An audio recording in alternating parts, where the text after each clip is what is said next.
Përshëndetje të nderuar miq, do flasim për ngjarjen e rëndë që ndodhi në aeroportin e Rinasit pasditën, më saktë mesditën e ditës së djeshme, ku u ekzekutuar marrëngjarri Gilman Dot Dani, ndërkohë që mbeti i plagosur shoferi që po e merrte me makinë me të cilin erdhi nga Spanja, i cili rezulton që është punonjës i AMP-s shofer.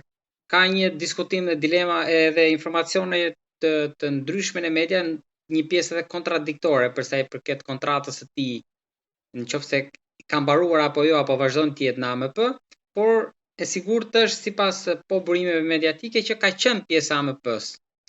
Për këtë ngjarje të rëndë që ka tronditur Tiranën dhe jo vetëm, pasi ndodhi në një vend ku pretendoi që të jetë siguria maksimale për shkak se është porta jo vetëm e Shqipërisë, por edhe e Ballkanit tani, me mbi 10 milion turistë në vit. Do të flasim me avokatin Gylsen Zhdima, drejtuesi i fraksionit Reforma Reale, miku i emisionit ton. Avokat, falenderoj shumë. Përshëndetje, faleminderit për ftesën. Faleminderit ju, avokat. Një ngjarje që nuk e di çfarë emri do t'i vendosnit ju.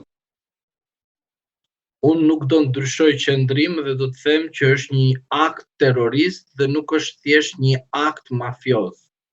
Për ata të cilët duan ta konvertojnë këtë ngjarje si një ngjarje mafioze, si një ngjarje thjesht të larje e sapesh apo mosmarrveshje pazaresh, unë do të them tek qytetarët, ashtu siç kam folë gjithmonë tek ju, të vërtetën që jo, nuk do ta marrim si një akt mafioz, do ta marrim si një akt terrorist, sepse në mes të një zone kaq shumë të ruajtur për shkak të raportit që ka me ndërkombëtarët, që do të thotë Rinasi lidh jo vetëm Ballkanin, po thjesht të kujtoj gjithë botën, sepse përmes Rinasit qytetarët udhtojnë me avion dhe duke qenë se është një ndër vendet më të sigurta, ose duhet të ishte një ndër vendet më të sigurta, si në brendësi ashtu edhe jashtë atij perimetrit, sepse perimetri i avionit nuk është ajo që kontrollohesh, po është përtej asaj dhe brenda asaj, që do të thotë ky nuk është thjesht një akt mafioz, është akt terrorist, cënon sigurinë publike, sigurinë kombëtare, sigurinë ndërkombëtare dhe shumë faktorë të tjerë. Jemi edhe në NATO. Nuk ka rëndësia je në NATO, por e rëndësishmja është që këtu dylber duhet i themi njerëzit të vërtetën. Ngjarjet kriminale ose ngjarje të tilla si akte terroriste të cilët kanë ndodhur me vrasja e gjyqtarit nuk ishte thjesht një mosmarrveshje mafioze. Mirë, ngjarje të ndryshme që janë vrarë njerëz të pafajshëm, jo se ata që janë vrarë janë të fajshëm, po te këto dyja bravo, kanë gatuar brenda gjykatës së apelit. Si kjo brenda pra tek perimetri i sigurisë së Rinasit, pra për vendi ku ka ndodhur, ndoshta do të tregon cenim kombëtar. Tregon cenim kombëtar të sigurisë kombëtare, sepse siguria kombëtare nuk është se është thjesht te kufit, pra do të ruajmë kufit tona. Jo, por është në disa vende të kyçe që ka të bëjë me sigurinë e vendit, edhe jo vetëm brenda nesh, por edhe përtej nesh, ashtu siç e parashtrova më përpara. Por më lejoni t'ju parashtroj diçka.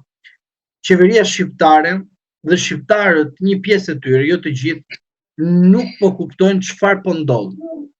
Po na ndodh një hataje kaq shumë e madhe, se sa nuk do jemi të gatshëm të përballemi me çdo lloj akti tjetër më të rëndë se kaq. Nuk e them vetëm për qytetarët e thjeshtë të këtij vendit. E them për të gjithë ata funksionarët publik që në emër të demokracisë, në emër të kushtetutës, në emër dhe shumë faktorë të tjerë që kanë të bëjnë me përputhjen me funksionet e tyre shtetërore, nesër mund të jetë rasti i tyre që do të jetë rast shumë i rëndë në rast se nuk marrim masa urgjente, se mjaft me atë rastin skandaloz duke justifikuar. Ndodhi në Amerikë, ndodhi këtej, ndodhi ande. Zotri, ke marrë Çelsat stafetën e shtetit. Dua të ruash. Jo, po janë bërë filma, po nuk mund ta pranojmë këtë fakt. Duhet të lutemi tek autoritetet, tek punonjësi më i thjesht i policisë së shtetit të sinjalizojë shiku, të sinjalizojë institucionet të cilët kanë të bëjnë me sigurinë kombëtare të sinjalizojnë. Të gjithë duhet të jemi në një vigjilencë sinjalizimi për shkak se nesër mundet të kemi do thosha një goditje akoma më të rëndë.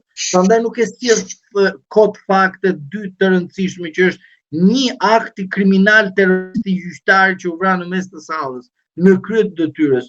Dy raste tjetër që ka të bëjnë me jo vetëm një ngjarje në Sauk ose në një rast vende të tjera, që janë vrarë njerëz të pafajshëm. Këto dy ngjarjet, edhe plus kjo e treta sot, duhet të ndërgjegjësoj dhe qytetarët shqiptarët kuptojnë që policia e shtetit është shndërruar si polici private dhe policia e shtetit ka shndërruar si polici partie. Prandaj duhet të jemi vigjilencën, sepse sot shkoj tek ai tjetër flaka, po unë jam i bindur që pas 11 majit i dashur Dylber, flaka ka ardhur te çdo shtëpi shqiptari dhe nuk ka justifikim a bëhen filma kudo, a në Amerikë apo në Europë. Ne jemi në një situatë emergjente dhe duhet merren masa. Jo të kemi viktimën edhe pastaj themi erdhi momenti të marrim masa. Kjo nuk quhet mbrojtje dhe kjo nuk quhet rend sigurie. Shqyqyr që nuk kapi ndonjë plumë që ndonjë pafajshëm aty avokat. Po si ka po edhe këta të cilët u arratisën ai shpejt avokat, se Berisha thotë që ka ngrej një pikë pyetje që mos ka gish policia, thot Berisha. Shiko, ajo që unë besoj është që të jem realist për sa i përket rastit ose qëndrimit të zotit Berisha, ndonjëherë ai ka edhe të drejtë kur thot në gjë dhe pastaj del e vërteta. Fillimisht fillojnë edhe mbulojnë bën ato. Ka dalë shumë herë bllov. Manovrat e tyre, po nuk ka rëndësi, ka dalë bllov sepse janë manovra që luan në mes. Por në fund fare, unë duhet të them, asnjë qytetar që ka një mosmarrveshje nuk është rruga e zgjidhjes së sapeve nëpërmjet armës. Ka rrugë të tjera të cilët mund të gjejmë rrugëzgjidhje. Dhe as ajo fjalë pafajshëm, edhe pafajshëm, nuk e dim ne. Nuk mundet ne të paragjykojmë sepse kush është. Pra, faza fillestare është të vendos tabelën tjetër i qitja, kupto tabelën aty dhe ti je kështu ja ashtu me radhë. Jo, nuk jam dakord kësaj gjë. Unë them që çdo njeri ka të drejtat e tij, çdo njeri mund të gjejë rrugëzgjidhje të çdo konflikti që ka. Nuk ka shkuar shumë avokat për gjetur zgjidhje përmes dialogut. Se po flasim ndoshta për larje hesate që zinxhiri. Flas tani që ne do t'i themi atyre, shiko, ju duhet të uleni një truezë dhe do vendosni. Nuk them këtë gjë, unë them diçka tjetër. Pra, që njerëzit që arritën në një konflikt të tillë, ju po thoni nuk arritën. Avokat që t'i gjej përpara shtetit se sa të gjej njëri tjetrin. Bravo. Pra, shteti duhet ta kishte parandaluar. Se kush është shteti? Nëpërmjet policisë, nëpërmjet institucioneve quhet edhe tregohet shteti, jo pushteti. Pushteti përdor dhe keq përdor shteti për arsye që të qëndrojë në pushtet. Si në mënyrë demokratike, ashtu edhe jo demokratike. Por ajo që unë them është kjo, shteti duhet të kishte marrë masa parandaluese, sepse për rastin konkret nuk kemi të bëjmë që këta ishin në një truez dialogu me njëri tjetrin, po gjenin rrugëzgjidhje. Ishin në një hotel, në një lokal, në një vend, edhe pastaj filluan edhe duke armatos njëri me tjetrin. Por këta çka ka ndodhur? Njëri vinte, tjetri ikte, nuk e di nga bënte brenda Shqipërisë apo jashtë Shqipërisë, dhe në fund fare ai në mes të vendit më të sigurt që duhet ishte, shkoi dhe bëri këtë akt. Avokat, në një vend europian sot kishte të paktën dorëheqje një ministri, të paktën dorëheqje ministri. Ata sa erdhën avokat, sa ndryshuan po. Avokat, dëgjoj. Tani puna është këtu, që po flitet shumë që ka qenë një spion brenda Rinasit. Ju si mendoni? Se ti mendon se s'ka? Si s'ka? Si arritën tani ishte, mendoni që ishte nga doli informacioni? Si mund ta marrë vesh përveç nëpërmjet sistemit Teams? Kush është tjetër në dieni për një udhëtim? Është ngritur dyshimi edhe për agjenci udhëtimi që mund të ketë dhënë informacion. Pra, shikoj, janë të shumta për një organizatë kriminale që merr një iniciativë të tillë të bëjë një vrasje në mes të një vendit me kaq siguri që ka marrë parametra, sigurisht ka marrë masa, ka vepruar ashtu siç duhet, ka studiuar se si punojnë punojës të policisë. Ju duhet ta keni parasysh që të paktën 1 muaj e gjysmë në maksimumin, 1 muaj e gjysmë, po më pak 3 javë ose 2 javë dhe sigurisht duke ditur kush janë punojësit, duke studiuar punojësit e policisë që janë përreth zonës, a janë të njëjtët, si funksionon, si e kanë ritmin javor, ditor dhe si shikojnë mbarvajtjen e makinave. Kjo do një studim të theksuar dhe shumë të analizuar, dhe personat të cilët besoj unë që janë të përfshirë nuk janë thjesht vetëm në moshë të re, unë mendoj se mund të jenë edhe pak më të pjekur, më të mëdhenj në moshë, pra mbi 45 vjeç, sepse mendoj se aty ka luajtur, do thosha, pika të ndryshme takimi midis tyre, të cilët kanë luajtur rolin e veçantë, sikur nuk kanë lidhje me njëri tjetrin, por i lidh objekti i veprimtarisë dhe qëllimi. Pra ju po thoni avokat që kamerat e tabulatet mund të arrihet tek Po, i analizoni, i gjen direkte, di pse i gjen direkt. Në rast se ka vullnet, se në rast se nuk ka vullnet, thjesht ne diskutojmë dhe asnjëri s'bën asgjë. Është shumë e thjeshtë. E shikon për 1 muaj e gjysmë në 3 muaj maksimumi, po 1 muaj e gjysmë është minimumi. Mirë, dhe nga minimumi bën një përllogaritje dhe të dalin në javë pastaj dhe i selekton dhe pastaj i grumbullon të gjitha ato dhe i vendos në një domethënie, pra vendos në një situatë kronologjie dhe shikon veprimet se si ka vepruar. Pra, në të njëjtën ditë kush ka ardhur, sa herë ka ardhur, sa ka vepruar, kush ka vepruar, a ka ardhur njëjti telefon në njëjtin antenësh, vendosur në të njëjtin pozicion, kanë pasur ndryshime njëri me tjetrin kështu me radhë. Pra, kjo çfarë kërkon? Kërkon një hetim të thellëuar, i cili merret jo thjesht vetëm me prezencën e njerëzve që kanë qenë përreth, por ju duhet të dini këtë gjë që në disa zona të caktuara kur kriminaliteti është shumë i lartë ose prezenca e krimit organizuar është pothuajse e lartë, por nuk ndikohet në shoqëri, po thjesht e din bandat njëra me tjetrën dhe ato të cilët janë të përgjithshëm. Po, bravo, edhe policia e di shumë mirë zonat. Për shembull, supozojmë tani, të jap një rast tani, ne të dy ndodhemi në një zonë ku ka banda kriminale, bëhet nami kështu. Ti, po futu policia të na kapi të gjithë bashkë, punojësit e policisë fillimisht do na fusin të gjithë brenda në komisariat. Na gjen aty në atë rrugë.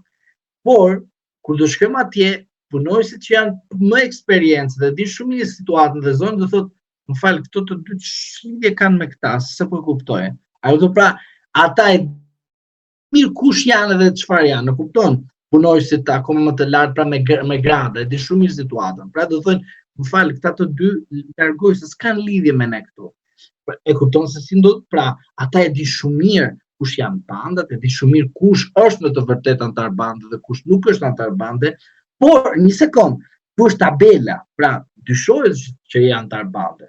Por që bandën të arrestosh duhet të kesh prova, se s'mund të thosh tani, hajde tani duke i rënë lapset edhe arreston.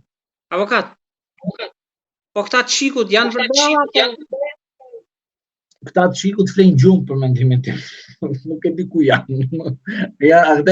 Do të thënë, nuk e di ku janë, a punojnë, s'punojnë, nuk e di, marrin rrogë, ç'a marrin, a spionojnë ashtu siç duhet, apo thjesht mbledhin vota partie dhe pastaj ne shikojmë këtu qametin me sy. Prandaj unë mendoj se Shiku ka përfunduar për mendimin tim.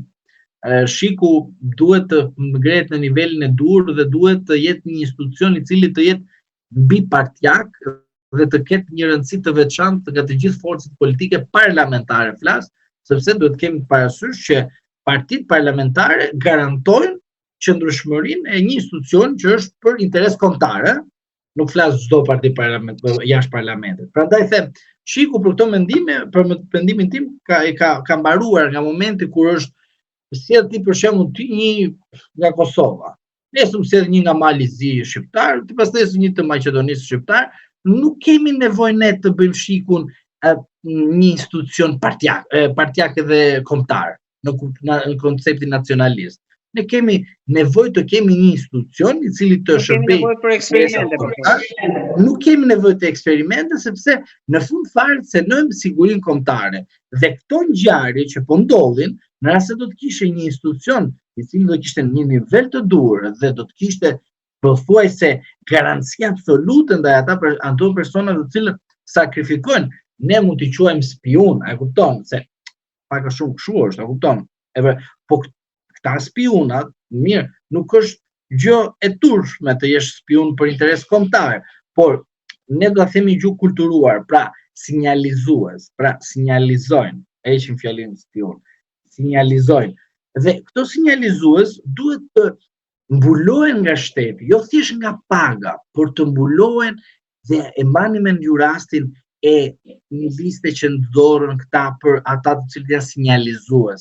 Pra, i uli nivelin e këtyre individëve të cilët bënë një punë, sepse sinjalizuesi është për interesin kombëtar dhe aty asnjëri nuk mund të di emrin e personit që po bën një punë për sa i përket interesit kombëtar. Pra, spioni i partisë në kohën 1144-1191 ka një diferencë me spionin dhe sinjalizuesin me fjalë modernizuar, në spionin dhe me sinjalizuesin e kësaj ngjarje që po themi që jetojmë në 2025, ka një diferencë të madhe. Megjithatë, avokat, për ta mbyllur kjo ngjarje është një akt i rëndë zhvendosi vëmendjen nga ngjarje të tjera. Kështu që ato më përpara për 3 ditë u harruan. Më dëgjoj, do rikthehet ajo rasti Ballukut si puna e kësaj të shiko, rasti Ballukut, një rasti ligjit të barazisë gjinore. Pra, erdhi barazia gjinore, e kupton, rriti edhe uli nivelin e Ballukut, e kupton, në rastin e saj. Ndodhi kjo ngjarje këtu, ul, edhe pra duhet kuptosh disa gjëra që janë kaq shumë të ndërlidhura me njëra tjetrën, por janë edhe kaq shumë të shkëputura sepse opinioni publik në këto momente çfarë do? Sigurinë. Pra, më thuaj ti kush është ai që nuk do sigurinë? Edhe ai që është me një pistolet në brez, pse ma pistoletën? Sepse do një siguri të tepruar. Pse? Sepse ka ndonjë gjë të harruar dhe thot ja në çdo moment nxjerr. Po ka dhe njerëz të cilët gëzohen që të kenë pistolet nga mbrapa dhe kur që dali përpara fillojnë edhe përshkatojnë. Pra, ke një kategori të ndryshme njerëz, po ke disa njerëz të cilët i ke në mes të rrugës i ke pas gjë dhe janë në mëshirë të fatit.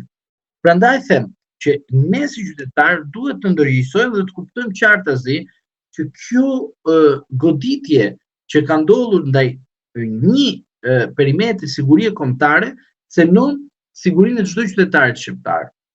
Dhe përsëri do më thotë dikush që përsëri them politik, jo zotëri, kush e emëron kryepolicin? Ministri i brendshëm. Nga vjen ministri i brendshëm? I deleguar nga kryeministri që vjen nga Partia Socialiste. Tani aty që është bërë? U bërë zakon, pra është bërë biznes. Pse është bërë biznes? Sepse është i njëjti person, është e njëjta qeveri, është i njëjta influencë. Dhe nuk kanë dyshim.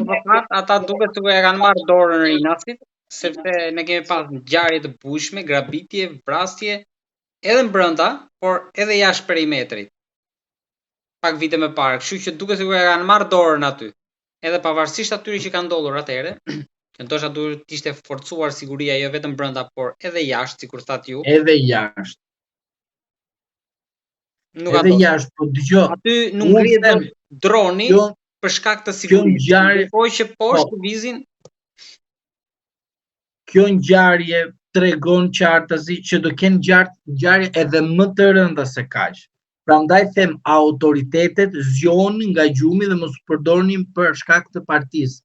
Partin të vinë edhe ikin, pavarësisht se kemi këtë dalesë, këtë pauzë, po do vi momenti se një moment nuk do rrinë të gjithë në pushtet. Një moment fillon edhe bëhet ataja, por duhet të japim mesazh tek ata që punojnë tek institucione shtetërore, partit vinë e ikin, shteti mbetet, qëndron, ai do të jetë gjithmonë garant dhe duhet të jetë garant, pavarësisht abuzimit që bën një parti politike, që është në krye të detyrës, por unë dua të them që duhet të merren masa urgjente, sepse dje u vra një gjyqtar, sot u vran këta, nesër do vritet dikush tjetër dhe pas nesër dikush tjetër dhe pastaj pa dikush tjetër, por nuk është se këta që do vriten pa dhënë mesazhe.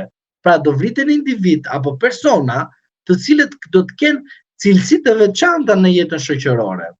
Dhe kjo është goditje ndaj një sistemit apo ndonjë stabiliteti të ekonomik, politik, shoqëror, social, kulturor, arsimor dhe shumë faktor të tjerë. Prandaj nuk dua të etiketoj, por them të ngjarjet kërkojnë patjetër masa ekstreme. Cilat janë masa ekstreme? Të ndalo policia zotëri, hape makinën, kontrollo ka armatim apo jo. Hape më zotëri makinën, nuk të ndaloj më zotëri. Ju e dini shumë mirë që unë shkoj në gjykatën e apelit dhe nuk kam asnjë problem sepse punoj si policistë. Hap aty atë timin që është ajo çanta dhe kështu. Le ta hapi, le ta skanoj 100 herë, nuk më hyn punë mua fare. Fare nuk më hyn punë. Më mirë ta kontrolloj se sa të kemi dyshime, jo për mua, jo për tjetrin. Kontrollohet dhe kontrolli të bëhet patjetër. Jo vetëm tek djem të ri, jo vetëm tek njerëzit të cilët dyshon, po të gjithë njerëzit të shikojmë, sepse duhet një herë mirë të mbarojmë me armatimin, një herë mirë duhet të mbarojmë me këtë gjë që ndodh në këtë vend që ka kaq shumë njerëz të cilët kanë atërmbetje, kanë akmarrje, kanë gjithçka dhe nuk është se po ja zgjidh drejtësia. Prandaj duhet të ndërgjegjësohemi si shoqëri dhe të mbrojmë të Shqipërinë, sepse Shqipëria po përballet me rreziqe që nesër në një farë mënyrë do të vinte çdo qytetar. Prandaj them nuk do të jetë rasti i parë dhe i fundit, por duhet të kemi kujdes dhe duhet institucionet të marrin masa sa më shpejt që mos të kemi viktimën dhe pastaj zgjohemi dhe themi, tani ku shkon te gjykata e apelit, tani të kontrollojnë. Po tani gjithë nuk kontrollosh ti mua, po gjithsej të ç'a bëje? Tundi zinxhirët. Pra, nuk duhet të presim viktimën që nesër do shikojmë tek rinasi që ka për rreth polica çuna të ri mbajnë aty armatime, duken bukur nga jashtë, pamje jashtme, e fortë, sa bukur. Pra, këto janë mashtrime sepse ti prisje viktimën dhe pastaj u zgjove. Sepse ajo fjali e famshme burr, tritol, është kjo pikërisht çfarë që njerëzit kanë kuptuar, thotë këtu s'pas ka shtet, s'pas ka asgjë, në fund fare marr unë vendimar dhe bëj unë veçgjyqësi. Prandaj duhet të themi qytetarëve që është momenti reflektimit dhe është momenti ndëshkimi të kësaj pakete apo politike të rendit publik që ka dështuar totalisht. Nuk ka nevojë të marrim viktima të tjerë, po ka dështuar totalisht dhe ajo që bëhet, që duhet bëjnë qytetarët është të ndëshkojnë nëpërmjet votës te situatë që po ndodh vendi, sepse flaka Dylber po të them na ka ardhur të gjithëve. Puna është që o do të gjejmë tubin me ujë ose ne duhet ta mbushim dhe të ketë tubi ujë që ta kemi mundësi të shuajmë zjarrin, se në rast se zjarri do të fillojë të marrë povë, në fund fare nuk do kemi mundësi, jo vetëm ujin të gjejmë, po edhe tubi nuk do ketë mundësi se do ta ketë djeg zjarri. Prandaj them qytetarët të reflektojnë dhe mos të shikojnë që zjarri ka shku tek ai tjetri. Jo, zjarri ka ardhur te ty, po ndërgjegjësohu, reago dhe mos fli gjumë dhe mos thuaj që kështu jemi ne edhe justifikohet çdo rast kriminal duke na thonë jo bën edhe filma, jo bën edhe jashtë shtetit. Le të bën kudo, por ne duhet të ndërgjegjësohemi dhe të themi që këtu në këtë vend duhet të ketë rend, siguri, duhet të luftohet çdo gjë që cenon sigurinë kombëtare, po edhe rrethanat edhe do thoya edhe sistemi demokratik të vendit. Mesazhi është i qartë, avokat, duhet parandalim dhe jo të ndedhim gëzhoja të mbrapa. Unë të falenderoj shumë edhe unë të falenderoj shumë për ftesën, por nuk duhet të mbledhim viktima. Unë e kuptova çfarë the. Po viktima është më e rëndë të mbledhim viktima sepse këto gëzhojat mund edhe mos kemi viktima. Po viktima është më e rëndë se gëzhojat edhe çdo gjë tjetër që i shërben krimit të organizuar apo akteve kriminale apo terroriste. Por dua edhe një herë të them këtë gjë. Ne duhet të ndërgjegjësohemi dhe mos të marrim referencë praktikat e partisë që dalin në televizion dhe thonë ndodhin krimet edhe jashtë shtetit. Prandaj them duhet reflektim dhe masa, sepse po te i kalo kufirin çdo gjë. Edhe nesër do të jemi përpara fakteve të rënda dhe s'do dim se si të reagojmë dhe se si të marrim masa parandalues, sepse do të jetë flaka do të ketë vajtë kështu pa mëshirë kudo. Edhe pastaj mund ta bëjmë edhe film, po kam frikë film kush do jenë? Kush do jenë aktorët? Duke uruar që kjo mos do ketë aktorë se dikush. Avokat, por ata që uroj dhe unë mos të ndodh, po ju dëgjojnë, unë të falenderoj shumë. Edhe unë ju falenderoj shumë për ftesën.